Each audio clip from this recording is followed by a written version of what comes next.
Hello hi नमस्कार पहला प्रणाम आप सभी देखने वालों को। मैं हूं आरजे काव्य। आज जनपद के इस एपिसोड में आए हुए हैं सीमांत विधानसभा कपकोट के विधायक सुरेश गड़गिया। हमारे यहाँ अप्पल मिशन में ट्राउट फिश में बहुत बड़ा काम चल रहा है। 282 करोड़ रुपया अभी तक स्वीकृत करा चुके हैं। भगतदा इतनी इतनी जगहों पे पहुंच गए, देश में उनका नाम है, लेकिन अपने घर तक सड़क नहीं पहुंच पाई। वो मुझसे भी कह रहे थे कि पहले सबके घरों में सड़क पहुंचाओ तो तब जाके हमारे गांव तक भी उसको पहुंचाने का कोशिश करना। Track of the year Pindari glacier को बनाया गया है। एक बड़ी समस्या लोगों को आती है कि वो पहाड़ में आ तो जाते हैं लेकिन रहने की व्यवस्था। हमने PWD का गेस्ट हाउस भी सुंदर बना दिया है और फॉरेस्ट का गेस्ट हाउस उसको भी अच्छा बना दिया है। ONGC के माध्यम से 3-3.25 करोड़ रुपए का एक गेस्ट हाउस वहाँ पर बन रहा है। आमतौर पे विधायक कहते हैं कि विधायक निधि कुछ करोड़ की है, इसमें क्या होता है, कि आप कहाँ से पैसा ले जा रहे हैं। मैं तो कहीं उड़ते उड़ते सुन रहा था कि हमारे कैबिनेट मिनिस्टर चंदन दास जी भी कह रहे थे यार इतने तो मेरे को नहीं मिल रहे हैं, सुरेश सारे पैसे वहीं अपनी तरफ ले जा रहे हैं। ये हो क्या रहा है? कपकोट ब्लॉक के अंदर हम 3 करोड़ 24 लाख रुपए एक ऐतिहासिक हॉल बनाने जा रहे हैं ताकि आने वाले दिनों में हमको टेंट में न बैठना पड़े। आप क्रिटिसिज्म को कैसे लेते हैं? कबीर के दोहे में भी कहा गया है कि निंदक नियरे राखिए आंगन कुटी छवाई। रोजगार को लेके हो गए, भू कानून को लेके हो गया, परीक्षाओं को लेके हो गया, युवा सड़कों पे था। आप इस चीज को कैसे देखते हैं? ये कहीं ना कहीं उनका लोकतांत्रिक अधिकार भी है। सरकारें तो आएंगी जाएंगी, ये तो सिस्टम का एक पार्ट रहा है, पर लेकिन जिसको भी मौका मिला है उसने बेहतर करने की कोशिश करनी चाहिए। बेमौसम की बरसात हम इसको कहेंगे एक तरह से। शहर में रहने वालों के लिए तो ठीक है, रोमांटिक मौसम हो गया, पकोड़े खा लिए, उतने तक ही। लेकिन गांव का जो किसान है जिसने खेती करी है उसको बड़ा नुकसान हो जाता है। आपने बहुत बड़ी बात कही है, पहाड़ छुटी गो घर बार छुटी गो। जो हमारे पहाड़ में छोटे छोटे खेत हैं, उन खेतों को जब तक हम चकबंदी नहीं करेंगे तब तक हम आगे नहीं बढ़ पाएंगे। जिस तरह से उत्तराखंड युवा है, इस प्रदेश को जो जरूरत है उस जरूरत को पूरा करने का काम माननीय पुष्कर सिंह धामी जी कर रहे हैं। ये राहुल गांधी जी के साथ क्या करने पे तुले हुए हैं? कपकोट क्षेत्र का एक विधायक इसको कैसे देखता है? बॉडी लैंग्वेज है, जो उनका बोलना है, जो उनका काम करने का स्टाइल है, मोदी जी से भी उनको कुछ चीज़ें सीखनी चाहिए। अपना जो ओहो रेडियो है, इस पर जो थीम होनी चाहिए कि अब स्वरोजगार क्रांति की थीम जो है अगर आप जोड़ेंगे, जिससे हमारे जो गांव इलाके के लोग, हमारे नौजवान भाई बंधु बाहर गए हैं, वो फिर पहाड़ को लौटें। जहां दूर दराज के गाँव में भी मैं देख रहा हूँ कि ओहो रेडियो के माध्यम से जो भी चीज़ें पहाड़ के लिए होता है तो ओहो रेडियो के माध्यम से सुना जाता है। तो उसके लिए मैं आपको बहुत बधाई शुभकामनाएं देता हूं। चलिए बातचीत का सिलसिला शुरू करते हैं। तो सबसे पहले तो बहुत बहुत स्वागत आपका ओहो रेडियो के स्टूडियो में। 1 वर्ष हो चुका है और पूर्व में भी हमने आपके नामांकन वाले दिन आपका इंटरव्यू किया था, और तब से लेके अब तक कैसे देखते हैं, ज़रा बताइए।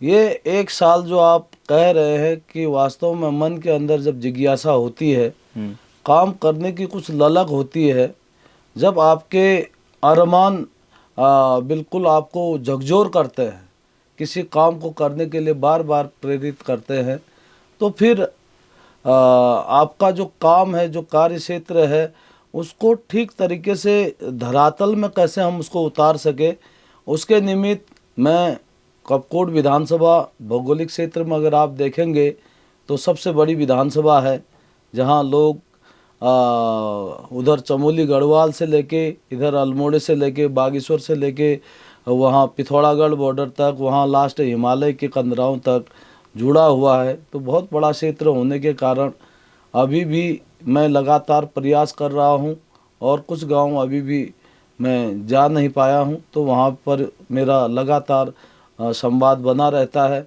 और जो छोटी बड़ी घटनाएं होती हैं उसको कम से कम समय में उसको कैसे ठीक कर सकूं। सड़क टूटी है, लोग परेशानी में है, तो उसको कैसे ठीक कर सकूं। तो जब मैं प्रत्यक्ष में देखता हूं तो एक अंदर से जुनून खड़ा होता है कि इसको काम को इतने घंटे के अंदर होना चाहिए, तो मैं भी उस पर जुट जाता हूं।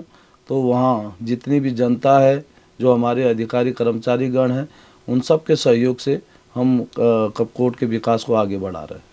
सड़क का आपने जिक्र किया, मैं देख रहा था अभी माननीय पूर्व मुख्यमंत्री उत्तराखंड और महाराष्ट्र के पूर्व राज्यपाल भगत सिंह कोश्यारी जी का, क्योंकि वो क्षेत्र है, वो अपने गांव आए थे, आपने भी उनका स्वागत किया। तो कोई लिख रहा था इंटरनेट के ऊपर कि भाई भगत दा इतनी इतनी जगहों पे पहुंच गए, देश में उनका नाम है, लेकिन अपने घर तक सड़क नहीं पहुंच पाई। इसको कैसे देखते हैं?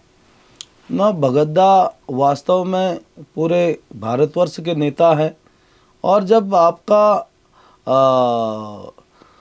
पूरे भारतवर्ष में भ्रमण रहता है, आपको पूरे दुनिया के लोग जानते हैं, तो उनका जो कार्य क्षेत्र था वो लगातार पूरे देश के लिए उन्होंने काम किया है, प्रदेश के लिए काम किया है, प्रदेश के साथ साथ ज़िले के लिए भी काम किया है।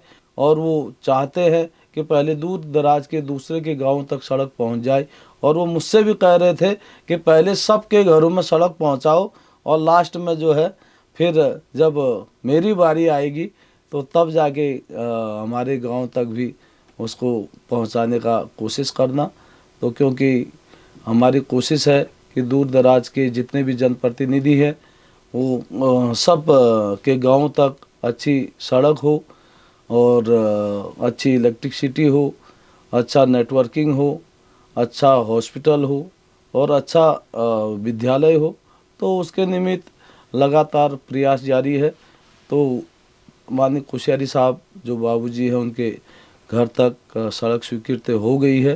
तो मैं उत्तराखंड के यशस्वी मुख्यमंत्री धामी जी का बहुत आभार व्यक्त करता हूं, उनका स्वागत करता हूं, क्योंकि जब भी मैं उनके पास जाता हूं तो कपकोट के दूर दराज के गाँव में दर्जनों सड़क आज तक स्वीकृत हो गई है, और बहुत पर्याप्त मात्रा में पैसा भी दिया है, और जिससे आने वाले दिनों में हम गांव के लोगों को सुखद उसका अनुभव करा सकें। जब हम साल भर पहले मिले थे आपके नामांकन के दिन और बात हो रही थी, तब तो ये नहीं कहा जा सकता था कि आप आएंगे जीत के, क्योंकि उम्मीद तो हर कोई करता है।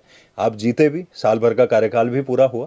आपने कुछ वादे किए थे, उन वादों में एक तो ये था कि भाई उस क्षेत्र में हम जो है विद्यालय, सरकारी विद्यालयों की जब आप बात आई तो आपने कहा जी ऐसा होना चाहिए एक ही जगह पे 2-2,500 बच्चे पढ़ें, खेल के मैदान हों, यहाँ हम स्विमिंग पूल बनाएंगे, झील बनाएंगे। वो कहाँ तक पहुँचा है वो? जहाँ मैंने विद्यालय की बात करी है तो हम फरसाली के क्षेत्र में केंद्रीय विद्यालय उसका अस्थायी निर्माण करने जा रहे हैं, और वो 75% काम उसमें पूरा भी हो गया है, बहुत जल्दी वो मूर्त रूप ले लेगा। और जहाँ स्वास्थ्य की बात करूं तो स्वास्थ्य के क्षेत्र में हमने 20 बेड का हॉस्पिटल जो है तैयार कर दिया है, जिसका उद्घाटन भी कर दिया है, और नए आधुनिक उपकरणों के साथ हम 7 डॉक्टर भी लेके आए हैं, और रेडियोलॉजिस्ट उसका भी पद हमने स्वीकृत कर दिया है, और उनकी भी ज्वाइनिंग उधर बागेश्वर तुरंत हो गई है। और हमने नए टेक्नोलॉजी के साथ में डिजिटल एक्सरे मशीन वो भी लगा दिया है, और अल्ट्रासाउंड मशीन जो न्यू टेक्नोलॉजी की अल्ट्रासाउंड मशीन है, पूरे उत्तराखंड में 3 जगह अल्ट्रासाउंड मशीन लगने थे, उसमें से एक कपकोट भी है, एक देहरादून, एक हल्द्वानी है। तो इसलिए हम उस क्षेत्र को भी आगे बढ़ाने के लिए लगातार प्रयास कर रहे हैं। और कपकोट में माननीय मुख्यमंत्री जी की हमने घोषणा कराई है झील के लिए, ताकि आने वाले दिनों में हमारे यहाँ का पर्यटक बढ़ सके। और हमने पहली बार ट्रैक ऑफ ईयर करा के पिंडारी ग्लेशियर और वहाँ के जो ट्रैक रूट है उनको भी ठीक करने का काम किया है। टूरिज्म, आपने ये बड़ा अच्छा जिक्र छेड़ा कि भाई track of the year Pindari glacier को बनाया गया है। एक बड़ी समस्या लोगों को आती है कि वो पहाड़ में आ तो जाते हैं, लेकिन रहने की व्यवस्था कहाँ रहेंगे, गेस्ट हाउसेस की जो है वो हमेशा परेशान होते हैं इन चीज़ों को लेके। उसका क्या तरीका निकालेंगे? ना, उसके लिए हमने बहुत सारे होम स्टे बनाए हैं, और होम स्टे अच्छा काम भी कर रहे हैं। और जिन होम स्टे में संसाधनों की कमी थी, उसके लिए भी हमने पर्याप्त धन की जो लक्ष्य रखा है, उसके निमित्त हमने सभी होम स्टे वालों को जो है संसाधन जुटाने के लिए भी ऋण दिया है। फॉरेस्ट गेस्ट हाउस वो भी हम बना रहे हैं ये उस कैंपा के तहत, ताकि हम कम से कम 10-15 कमरों का जो है गेस्ट हाउस बना सके। कपकोट के अंदर हमने PWD का गेस्ट हाउस भी सुंदर बना दिया है, और फॉरेस्ट का गेस्ट हाउस उसको भी अच्छा बना दिया है। और एक ONGC के माध्यम से 3 सवा 3 करोड़ रुपए का एक गेस्ट हाउस वहाँ पर बन रहा है, जो आधुनिक साज सज्जा के साथ 1 डेढ़ 2 महीने के अंदर वो हमको उपलब्ध हो जाएगा, जिससे कपकोट में पर्याप्त मात्रा में हमने गेस्ट हाउस और उसका निर्माण करा दिया है, ताकि आने वाले दिनों में हम होम स्टे के माध्यम से स्वरोजगार देने के काम भी करेंगे। और मैंने जिस तरह लाल बहादुर शास्त्री जी ने कहा है कि जय जवान जय किसान, श्वेत क्रांति हरित क्रांति, इस तरह के नारे जब उन्होंने दिया तो देश में एक नई उन्नति और नई आशा के साथ लोगों ने उसको सराहा था। तो आज हम कपकोट से ऐलान करते हैं कि हम स्वरोजगार क्रांति के को लाकर कपकोट से एक बार सारे लोगों को एक दिशा देने के लिए नए नौजवान जो हमारे युवा साथी हैं, उनसे भी मैं विनम्र आग्रह करता हूं, उनसे अनुरोध करता हूं कि आप आइए कि स्वरोजगार क्रांति से जुड़िए, और जिससे हम आत्मनिर्भरता के साथ अपने गांव इलाके के साथ, अपनी विधानसभा के साथ, अपने प्रदेश के साथ देश को आत्मनिर्भर बनाने में सफल हो सके, जो हमारे मोदी जी का मूल मंत्र है। प्रधानमंत्री जी चाहते हैं कि स्वरोजगार के माध्यम से हम जो अपने युवा भाई बहन हैं उनको भी रोजगार देने का काम कर सके। आपसे जब बात हो रही थी आपने कहा जी हमने बहुत सारे काम करा दिए हैं, इतने करोड़ वहाँ ले गए हैं। आमतौर पे विधायक कहते हैं कि विधायक निधि कुछ करोड़ की है, इसमें क्या होता है, या आप कहाँ से पैसा ले जा रहे हैं? मैं तो कहीं उड़ते उड़ते सुन रहा था कि हमारे कैबिनेट मिनिस्टर चंदन दास जी भी कह रहे थे यार इतने तो मेरे को नहीं मिल रहे हैं, सुरेश सारे पैसे वहीं अपनी तरफ ले जा रहे हैं। ये हो क्या रहा है? ये जब हम फील्ड में जाते हैं तो हम भारत सरकार की बहुत सारी योजनाएं आम जनता के लिए बनी हैं, तो हम मानक को देखते हैं और मानक को देखने के बाद परीक्षण कराते हैं, और अधिकारियों के साथ बैठ के रात के 9 बजे 10 बजे तक भी आप अगर देखेंगे तो हमारा ऑफिस खुला रहता है। आम जनता भी आपको वहाँ पर मिलेगी, अधिकारीगण भी वहाँ पर मिलेंगे, कर्मचारी भी वहाँ पर मिलेंगे। तो इसलिए जब आप क्षेत्र के अंदर रहते हैं और जब आप बहुत लगन के साथ काम करते हैं तो स्वतः ही एक गति आ जाती है, और फिर अलग अलग तरीके से अलग अलग मतों का पैसा है। तो आप अगर हर तरीके से अगर अलग अलग मतों में अगर आप ठीक से अगर प्रोजेक्ट बनाएंगे तो प्रोजेक्ट पास करने में कोई दिक्कत होती नहीं है। तो अभी तक लगभग 1-1.25 साल के अंदर कितने करोड़ रुपए आप वहाँ पे मतलब पास करवा चुके हैं विधानसभा के लिए? मेरे विधानसभा के अंदर अभी तक जो पैसा हमको मिला है भारत सरकार की तमाम योजनाओं को और राज्य सरकार की योजनाओं को और ज़िले की समस्त योजनाओं को और NGOs के माध्यम से भी 282 करोड़ रुपया अभी तक स्वीकृत करा चुके हैं। 282 करोड़ रुपए? बिल्कुल। अच्छा, और ये काम होने हैं अगले 5 सालों के अंदर ही? ना, ये काम इसी वित्तीय वर्ष के साथ काम चालू रहेगा। हाँ। तो आगे के सालों के लिए फिर अगला प्रोजेक्ट तैयार किया जाएगा। अच्छा। जैसे हम कपकोट के अंदर जब हम जीतने के बाद पहली बार गए थे तो मैंने वहाँ के तत्कालीन DM से कहा कि हम सभी अधिकारी और अपने पंचायत के प्रतिनिधियों के साथ, पूर्व के जितने भी जनप्रतिनिधि हैं, सब लोगों के साथ एक संवाद करना चाहते हैं, और उस संवाद के तहत कोई निर्णय लेना चाहते हैं कि ताकि आने वाले दिनों में हम कपकोट को एक सुंदर कपकोट बना सके। उसके निमित्त कपकोट का जो विकास खंड है उसके प्रांगण में हमने टेंट के अंदर जो है बैठक शुरू की थी, और वो बैठक उस दिन 9 घंटे चली, और उस 9 घंटे में कपकोट की जो मूल समस्याएं थी, जो कपकोट का डेवलपमेंट का खाका था, उसको भी हमने तैयार किया। और आज कपकोट ब्लॉक के अंदर हम 3 करोड़ 24 लाख रुपए का एक ऐतिहासिक हॉल बनाने जा रहे हैं, ताकि आने वाले दिनों में हमको टेंट में न बैठना पड़े। और उसी के निमित्त हमको बार बार जिला की समीक्षा बैठक के लिए, अपनी विधानसभा की समीक्षा बैठक के लिए बागेश्वर आना पड़ता था। तो हमने कपकोट के अंदर तहसील में ही 100 लोगों की बैठने की व्यवस्था की है, एक आधुनिक हॉल के साथ।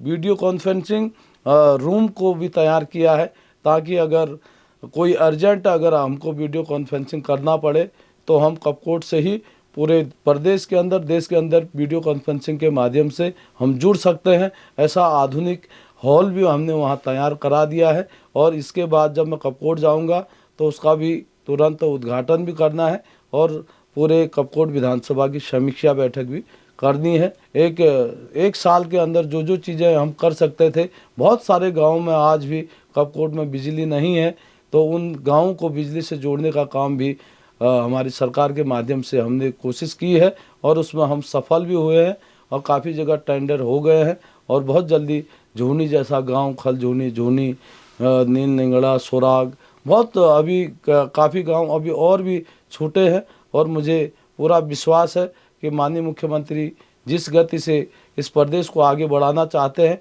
और उसी गति से हम भी कपकोट विधानसभा को अग्रणी विधानसभाओं में शुमार करने के लिए हम लगातार प्रयास कर रहे हैं। अगर बात करें, बहुत बार ये बात आती है अधिकारियों की, आपने अभी थोड़ी देर पहले अधिकारियों को थैंक यू कहा कि भाई आप लोग मिलके ये काम कर रहे हैं, लेकिन बहुत बार ये बात आती है कि अधिकारी और जो लीडर्स होते हैं, पॉलिटिकल लीडर, नेता, इनकी आपस में बनती नहीं है। कहते हैं जी कभी अधिकारी हावी हो जाते हैं, ये क्या है इसका चक्कर?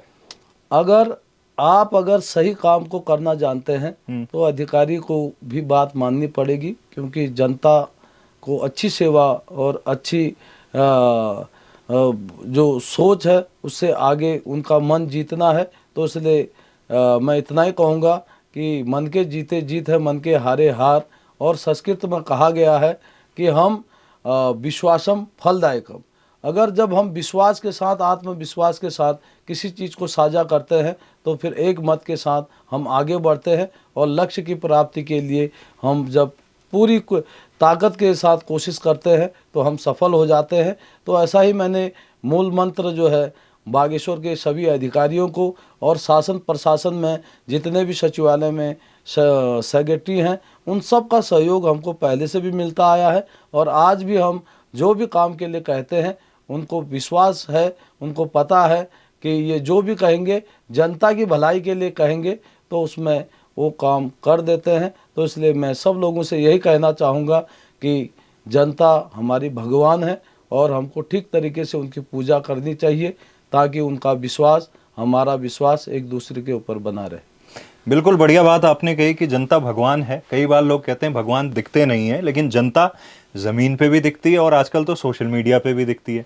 ये इंटरव्यू जिस वक्त पे लोग देख रहे होंगे तो आपकी विधानसभा के कुछ लोग तारीफ भी कर रहे होंगे और कुछ लोग कमियां भी बता रहे होंगे। आप क्रिटिसिज्म को कैसे लेते हैं? कई बार नेता वगैरह सोचते हैं कि अरे नहीं छोड़ो, इसको ज़्यादा ध्यान देने की ज़रूरत नहीं। अगर क्रिटिसिज्म को कैसे लेते हैं आप? हाँ, अगर भाव अगर स्पष्ट हो और अगर कहीं कमी दिखाई देती हो तो कमियों में सुधार करना चाहिए, न कि उस पर प्रहार होना चाहिए। उससे सीखना चाहिए और सीखने के साथ उसको और बेहतर करना चाहिए। और मैं कोशिश करता हूं कि हमारे यहाँ के जो दूसरे दलों के भी लोग हैं, हम उनसे भी सीखने की कोशिश करते हैं, उनसे भी बार बार पूछते हैं और उनसे भी कुछ जानना चाहते हैं कि उनके अंदर कौन सा ऐसा डेवलपमेंट का उन्होंने जो खाका तैयार किया है, उस खाके में हमको कौन सी चीज़ लेनी है और पब्लिक को उसका फ़ायदा कैसे हो सकता है।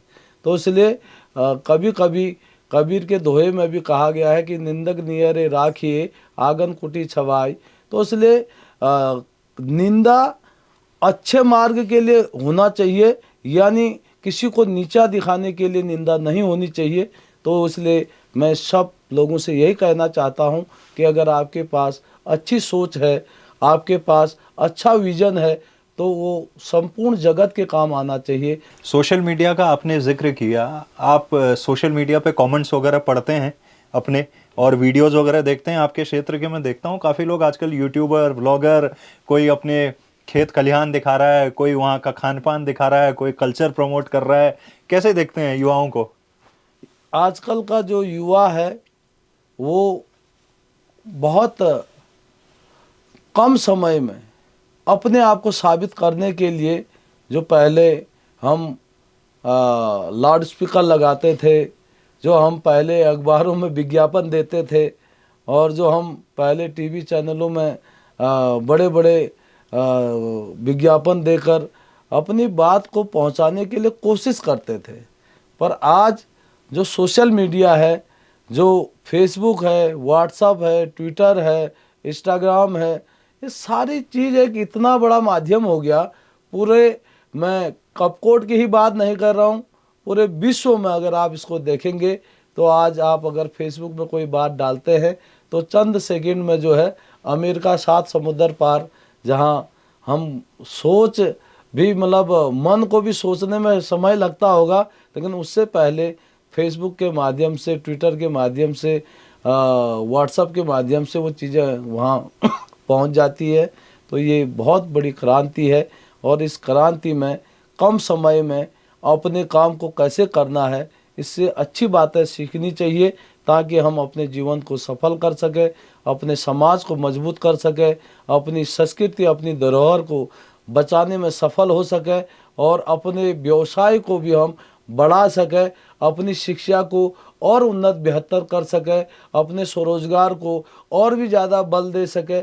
ऐसा जो काम है, ये सब हम आज के इस आधुनिक युग में जी रहे हैं। तो इस आधुनिक युग का बहुत कम समय में फ़ायदा देखने को मिलता है। आपने युवाओं की बात करी, मैं देख रहा था अभी कुछ कुछ मुद्दों को लेके, रोजगार को लेके हो गए, इसके अलावा भू कानून को लेके हो गया, परीक्षाओं को लेके हो गया, युवा सड़कों पे था। आप इस चीज़ को कैसे देखते हैं? ये कहीं ना कहीं उनका लोकतांत्रिक अधिकार भी है। आज एक पॉलिटिकल पार्टी की, आपकी पार्टी की सरकार है, कल को कभी किसी और की हो सकती है, आप विपक्ष में हो सकते हैं। युवाओं के लोकतांत्रिक जो अधिकार हैं, मान लीजिए अगर वो आवाज़ उठा रहे हैं, उसको आप कैसे देखते हैं?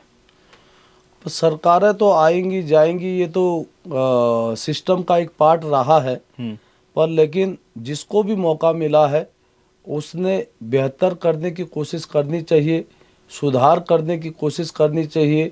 जिस तरह से मैं बहुत दूरस्थ क्षेत्र से आता हूँ, और आज जो मैं महसूस करता हूँ, और मैंने विधानसभा के अंदर भी मैंने प्रश्न किया था कि जो हमारे पहाड़ में छोटे छोटे खेत हैं, उन खेतों को जब तक हम चकबंदी नहीं करेंगे, तब तक हम अच्छे किसान के साथ, अच्छे व्यवसायी के साथ हम आगे नहीं बढ़ पाएंगे। इसलिए हमारी कोशिश होनी चाहिए कि पहाड़ों में कि चकबंदी के माध्यम से हम भूमि सुधार कर सकें, और जहाँ गांव में जंगली जानवरों के द्वारा बहुत सारा नुकसान गांव वालों को हो रहा है, जहाँ हमारे तालाब खेत भी हैं, सिंचित भूमि भी है, अच्छी खेती होती है, पर लेकिन जंगली जानवर, सुअर है, बंदर है, और जो जंगल के अलग अलग प्रजाति के जो जानवर हैं, बहुत सारा नुकसान खेतों को पहुंचा रहे हैं, और जिससे किसान जो है मजबूर भी है। तो इसलिए मेरा लगातार प्रयास रहता है, हमारा शोध भी है कि हम कैसे गांव के खेतों को बचा सकें। उसके लिए नए नए तरीके से हमने पिछले बार ही वन मंत्री जी से भी पूछा था कि आप इन बंदरों को कहीं रखने के लिए बंदर बाड़े का निर्माण किया है, नहीं किया है, तो आगे की क्या योजना है। तो हम सब लोग बैठ के उस पर चिंतन कर रहे हैं, और कोई रास्ता जहां दिखाई देगा तो उस पर जो है सरकार से भी कोशिश करेंगे कि हम उसको ठीक से आगे बढ़ा सके, और जंगली जानवरों से गांव वालों को निजात दिला सके। उसके लिए लगातार प्रयास जारी है। तो आगे बात करें, अभी अभी G20 हुआ है रामनगर में, इसके बाद इसका सेकेंड फेज मेरे ख्याल से ऋषिकेश और उसके बाद टिहरी में होने जा रहा है। आपका अनुभव कैसा रहा? आप खुद भी वहाँ मौजूद थे और काफ़ी अच्छा माहौल वहाँ पे बनाया गया था, और रामनगर तो बड़ा सुंदर लग रहा था। वैसे भी इंटरनेशनल लेवल पे अट्रैक्शन का केंद्र रहा है हमेशा से। हाँ, माननीय नरेंद्र भाई मोदी जी का बहुत आभार व्यक्त करते हैं, उनको अभिनंदन करते हैं, प्रणाम करते हैं, और माननीय मुख्यमंत्री जी का बहुत धन्यवाद करते हैं कि कुमाऊं का जो ब्रिटिश कालीन, अगर आप मैं बात करूं, तब भी लोग रामनगर को जानते थे। और जिम कॉर्बेट के नाम से अगर आप यूरोप में अगर आप चले गए, आप अदर कंट्री में कहीं भी चले गए, तो अगर आप जिम कॉर्बेट की बात करेंगे तो हर कोई जानता है। तो इसलिए ऐसे ऐतिहासिक स्थल जहां प्रभु राम के नाम से रामनगर जो लोग जानते हैं। तो ऐसे रामनगर में इतना सुंदर आयोजन, और क्योंकि मैं पूरे यूरोप को भी घूम के आया हूँ, और जिस तरीके का इंफ्रास्ट्रक्चर जो वहाँ पर निर्माण किया गया था, चाहे सड़क की बात कहूँ, बिजली की बात कहूँ, पानी की बात कहूँ, और वहाँ के होटल, और यहाँ का जो हमारा जो मोटा अनाज है उसकी बात करूँ, तो वास्तव में बहुत काबिल तारीफ़ था।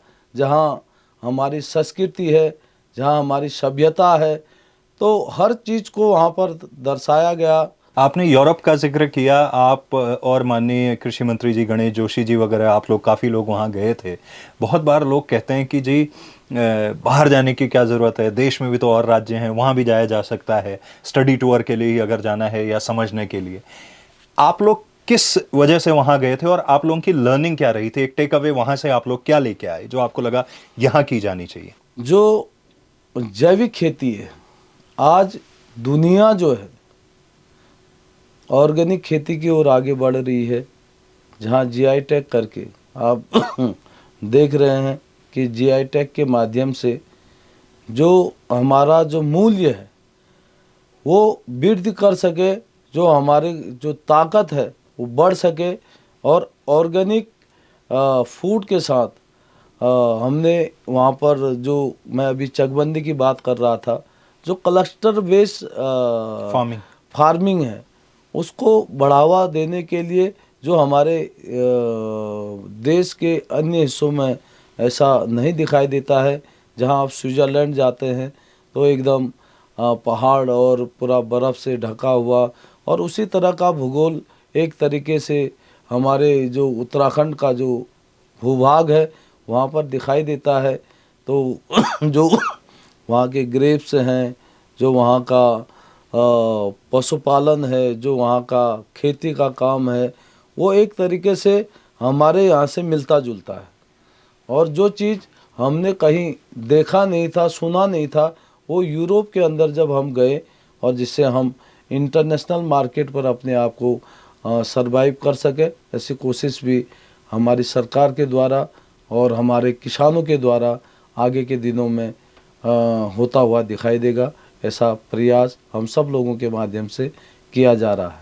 फार्मिंग की आपने बात करी, अभी बेमौसम की बरसात हम इसको कहेंगे एक तरह से। शहर में रहने वालों के लिए तो ठीक है, रोमांटिक मौसम हो गया, पकोड़े खा लिए, उतने तक ही। लेकिन गांव का जो किसान है जिसने खेती करी है उसको बड़ा नुकसान हो जाता है। यहाँ पे जिम्मेदारियां तय करना मुझे लगता है कि थोड़ा सा ज़रूरी हो जाता है। इसको आप कैसे देखते हैं, एडमिनिस्ट्रेशन के लेवल पे, आप लोगों के लेवल पे? आपने बहुत बड़ी बात कही है कि अभी मैं कपकोट के लास्ट का गांव खाती है, वहीं से सीधे G20 सम्मेलन में रामनगर पहुंचा। उसके बाद अभी देहरादून में हूं, और देहरादून में भी खुद मेरा स्वास्थ्य इतना ठीक नहीं है, फिर भी मैं आपसे बात साझा कर रहा हूं, क्योंकि जनता से जुड़ा हुआ काम है, पब्लिक सेक्टर का काम है। तो इसलिए उत्तराखंड जैसे भौगोलिक वाले प्रदेश के अंदर कभी भी आपदा आ सकती है। तो इसके लिए हमको तैयार रहना चाहिए, क्योंकि जो हमारा भूगोल है, जो यहाँ का इतिहास है, इसको अधिकारियों से भी मेरा विशेष आग्रह है कि पढ़ने की ज़रूरत है, इसको समझने की ज़रूरत है, और उससे भी ज़्यादा जनता से समझकर उसको कैसे ठीक किया जा सके, सरकार के पास उसको लाकर एक अच्छा कोशिश है उसको तैयार होना चाहिए, ताकि जो जनप्रतिनिधि हैं, जो अधिकारी है, जो गांव के लोग हैं, जो वैज्ञानिक हैं, उसमें एक शोध करके हमको जो है उत्तराखंड के भूगोल को भी जो है ठीक से जानने की ज़रूरत है, जिससे आम जनता को हम बचाने में और उसको सफल ज़िंदगी देने में सफल हो सके। ऐसा प्रयास लगातार सभी वर्गों के माध्यम से, सभी व्यवस्थाओं के अनुरूप हमको करना चाहिए। 1 साल हो गया है और सरकार कह रही कि 1 साल नई मिसाल। माननीय मुख्यमंत्री पुष्कर सिंह धामी जी आपके पुराने मित्र भी हैं, आप लोगों ने बहुत साथ में काम किया है भगतदा के समय से ही। कैसे देखते हैं एक मुख्यमंत्री के तौर पे, जब अपना कोई जान पहचान का व्यक्ति जिसके साथ बहुत समय बिताया हो और वो एक ऐसे पद पे आसीन हो जाता है तो जिम्मेदारियां भी होती हैं, चैलेंजेस भी बहुत सारे होते हैं। कैसे देखते हैं? एक साल नई मिसाल बेमिसाल कहूँ तो बड़ी बात नहीं है। जिस तरह से उत्तराखंड युवा है, इस प्रदेश की जो थीम है, इस प्रदेश को जो ज़रूरत है, उस ज़रूरत को पूरा करने का काम माननीय पुष्कर सिंह धामी जी कर रहे हैं। अगर मैं इस एक साल के अंदर का जो कालखंड है, अगर आप उसको देखेंगे तो वास्तव में जो माननीय पुष्कर सिंह धामी जी ने जो निर्णय लिए हैं, वो निर्णय अपने आप में पूरे देश के लिए एक नज़ीर साबित होंगे। देश के यशस्वी प्रधानमंत्री हैं माननीय नरेंद्र भाई मोदी जी, उनको बड़ी विश्वास और आशा के साथ उन्होंने धामी जी का लगातार मार्गदर्शन करते रहते हैं और उत्तराखंड की विशेष चिंता करते हैं। माननीय प्रधानमंत्री महोदय का आपने जिक्र किया, मुझे याद है कि आपकी भी एक मुलाकात उनसे हुई थी।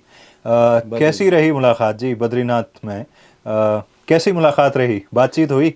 हाँ, माननीय प्रधानमंत्री जी जब उत्तराखंड की धरती पर आते हैं तो उनका जो आत्मविश्वास है, जो उनका उत्तराखंड के प्रति लगाव है, वो वास्तव में एक अलग सा है।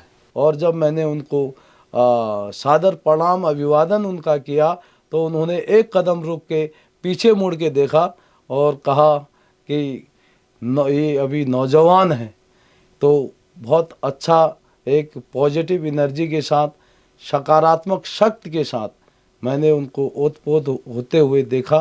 तो इसलिए मुझे यकीन ही नहीं, पूरा विश्वास है कि माननीय नरेंद्र भाई मोदी जी की कृपा और आशीर्वाद हम सब लोगों के ऊपर है। आप क्योंकि मेरे क्षेत्रीय विधायक हैं और आपकी हर गतिविधि पे नज़र रखता हूं मैं और मेरी टीम।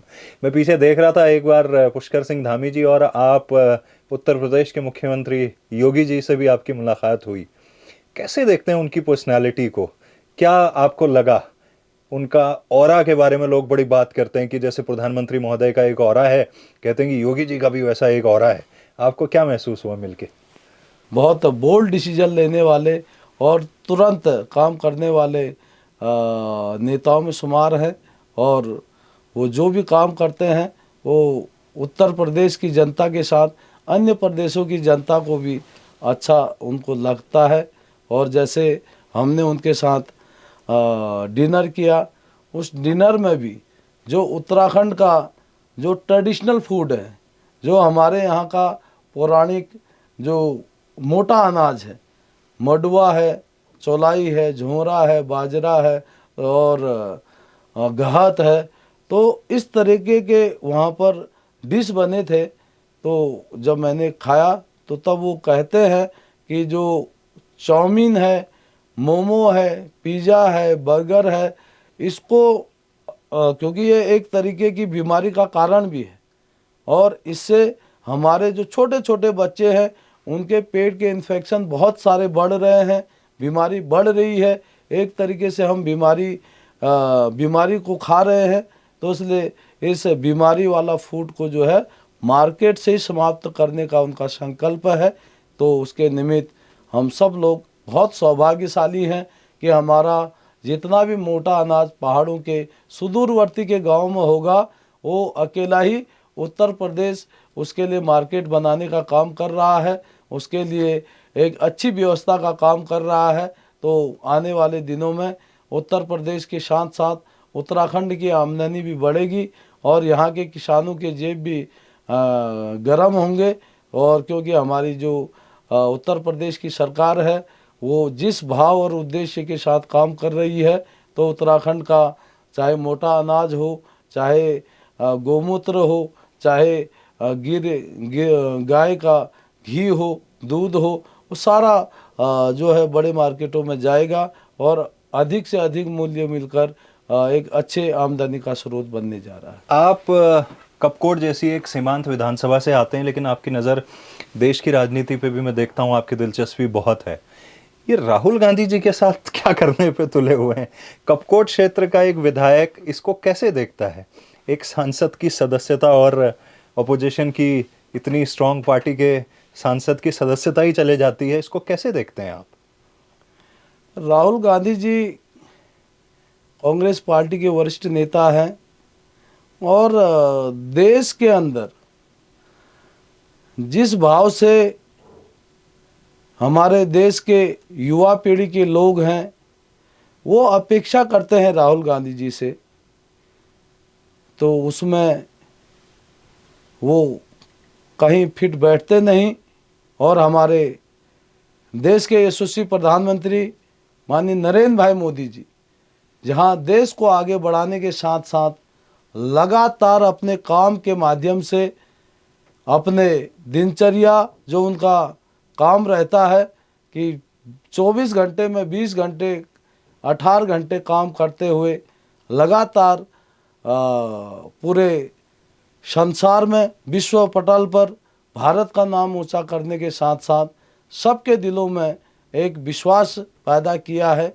तो उसके निमित्त राहुल गांधी जी की जो बॉडी लैंग्वेज है, जो उनका बोलना है, जो उनका काम करने का स्टाइल है, वो यहाँ के मातृशक्ति को, युवा शक्ति को, बुजुर्गों को कहीं भाया नहीं। तो इसलिए वो लगातार कोशिश भी कर रहे हैं, पर वो कोशिश ऐसा करते हैं कि खुद ही मुँह की खानी पड़ती है। तो इसलिए वो अभी जिस हाल में भी है तो वो अभी प्रयास कर रहे हैं। तो उनको अच्छा सोचना चाहिए, अच्छा करना चाहिए और जिससे लोगों के अंदर वो अपना विश्वास पैदा कर सके, ऐसा काम उनको करना चाहिए जो अभी दिखाई नहीं दे रहा है। तो इसलिए मोदी जी से भी उनको कुछ चीज़ें सीखनी चाहिए जिससे अपने जीवन के साथ अपने पार्टी और अपने देशवासियों के दिल तक पहुंच सके, ऐसा काम उनको करना चाहिए। तो आखिरी के कुछ सवाल आपसे अगर जानना चाहूँ, आपकी आने वाले सालों में अगले 1 साल का अगर मैं आपसे पूछूं, कपकोट विधानसभा को लेके आपकी क्या प्लानिंग है? वो कौन सी चीज़ें हैं जो आपको लगता है कि अभी तक नहीं हुई हैं और ये मुझे अगले 1 साल का खुद के लिए टारगेट लेना है कि मुझे एक करना है? आगे का साल जो कपकोट के लिए एक मिसाल के रूप में, एक नए आयाम के रूप में हमने जो विज़न रखा है कि हम स्वरोजगार के माध्यम से कपकोट क्षेत्र के जो युवा भाई बहन, जो हमारे नौजवान साथी अन्य प्रदेशों में काम के लिए बाहर गए हैं, उनके लिए काम जोड़ना और उनको ठीक रास्ते पर ले जाके, हमारे यहाँ केबी मिशन में बहुत बड़ा काम चल रहा है, हमारे यहाँ एप्पल मिशन में बहुत बड़ा काम चल रहा है, हमारे यहाँ ट्राउट फिश में बहुत बड़ा काम चल रहा है। बरसात के दिनों में अन्य स्थानों पर राफ्टिंग नहीं होती है, तब बागेश्वर के अंदर राफ्टिंग किया जा सकता है।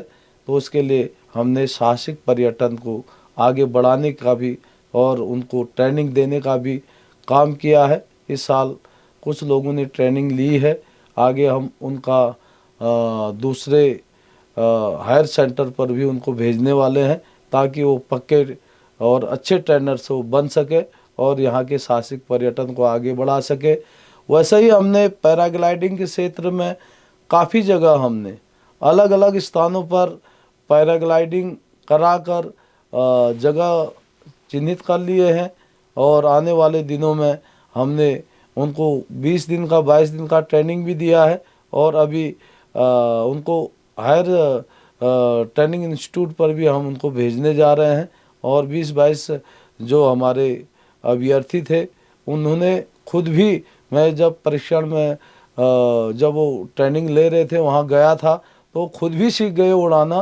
तो ये बहुत बड़ी बात है कि साहसिक पर्यटन में हम आगे बढ़ रहे हैं। तो बढ़िया बातचीत आपके साथ आज रही और उम्मीद करते हैं आप इसी तरह आगे बढ़ते रहें और जो चैलेंजेस और जो आपने अपने लिए प्लानिंग करी है वो मुकम्मल हो ताकि उसका फ़ायदा समाज को मिले।